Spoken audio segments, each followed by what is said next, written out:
Welcome to another episode of Skid's Garage. After popular demand, we do some work on the Commodore today. So not much to do today. I have picked up a new set of door trims, which I've been eyeing off for a very long time. They're extremely rare, and when they come up, they go for basically $1 million. But I've managed to score a set at a fantastic price. The other thing I'm going to fix is also, you may have noticed that in some of my previous videos, my speedo is not working. That's due to having a, I think a busted wheel speed sensor. So we'll attempt to fix those today as well. So here we have the red and black leather door trims. These will match the interior nicely. They're out of a E1 GDS with the red and black interior, so they'll match my seats and my dash. Shouldn't be too hard to install, so let's get on it. So this is the rear door trim here. The first thing we're going to do is remove this little patch plate, and there's a screw underneath there, and then we've got there's a screw underneath here and here as well, and then we've got two at the bottom, and then I think the rest is just clips. So let's get into it.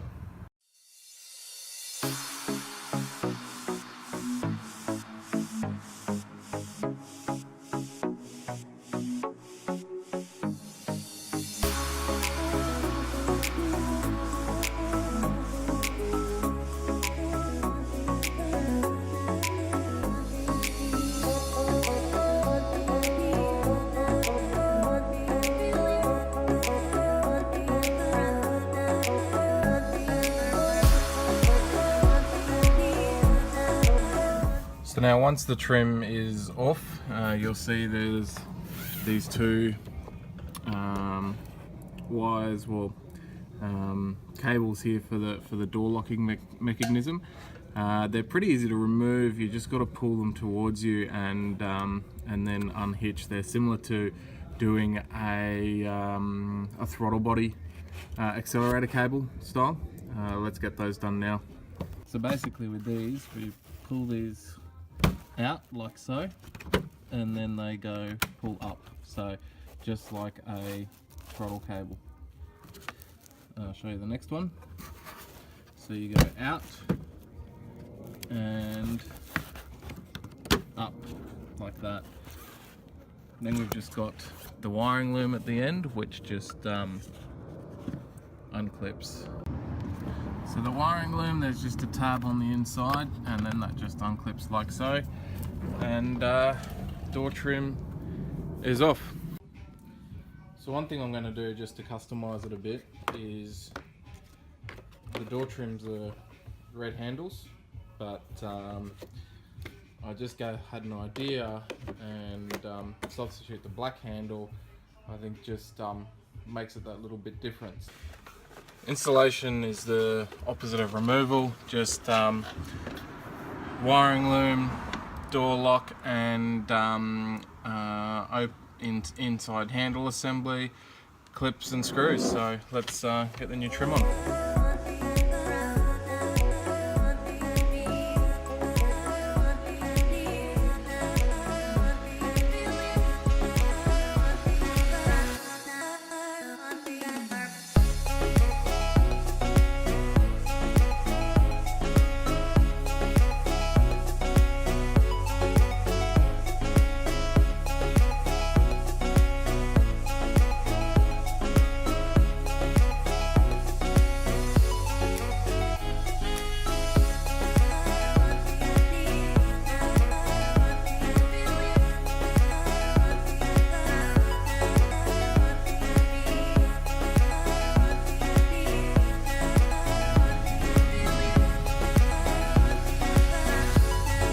Lovely and red.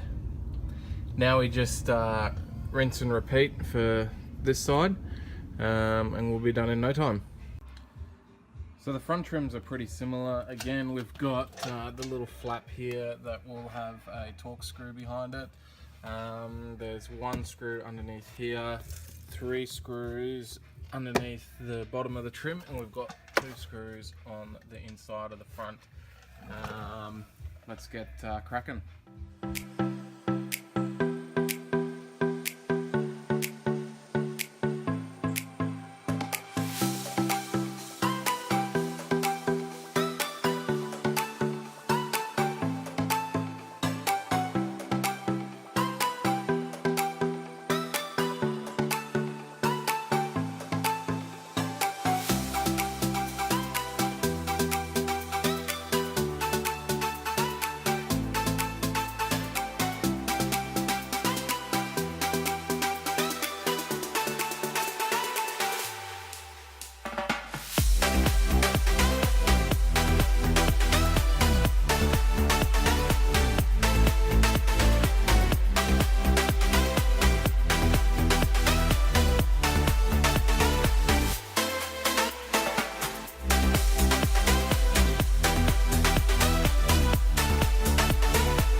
And there we go, all door trims in.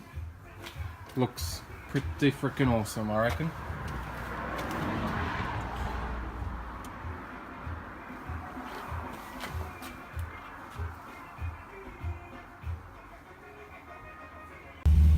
Okay, so the next job is fixing all the errors and check engines and speedo not working and whatnot. So my GPS is pretty neat. What I can do is we can go to apps, eco route, and then from here you can see things like it can show you gauges, intake, air temp, coolant, temp timing, TPS, engine load. And if you want to change anything, say for example we don't want to know engine load anymore, you can change that to you know, whatever other options you want here. So let's for example, you know, we go battery voltage, and then there you go, battery voltage, which I've already got battery voltage down there, so I don't really worry about having it here. So let's just go back to engine load, which is what I had it on before. But basically what we want to do from here is we can go down to diagnostics, and then this shows us all the error codes we've got. So wow, there's quite a fair few. So from each one you can actually click on it and that tells you what it is. So that's a O2 sensor, O2 sensor again, DTC, which is I think to do with the speed sensor, and again DTC. So what we can do is we can clear all these. I think the car will probably stall once I clear it, but we'll give it a go. There we go. Yeah, thought that might happen. So let's leave the car for a bit and we'll wait for it to reset. I'm going to have a look at the speed sensor and we'll go from there. Okay, so with the wheel off we can tackle this speed sensor. It is located just in the front here.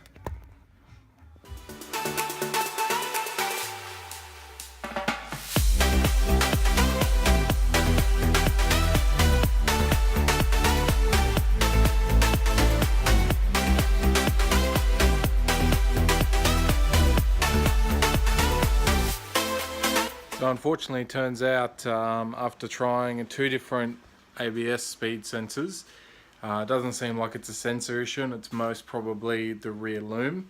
Not easy to change. I've had to change it before. They're quite common to fail on the VE Commodores. It's one of the many Achilles heels, you could say, I guess. So I'll have to order a loom online. Normally I just go to the wreckers and I get second-hand ones, but because it's so common to fail, it makes sense to probably order a new one this time as opposed to keep repairing second-hand ones. So I'll order a loom and we'll revisit the ABS speed sensor. But that's it for another episode. It was pretty easy to change the door trims, what seemed like a daunting task at first. I guess with these newer sort of cars, you know, there's a few screws and a few things that put them together. They're not like the old cars where you just rip them off and away you go. So thanks for tuning in. Hope to see you on another episode shortly, where we'll get stuck back into the 180 and fix this power steering rack. Peace.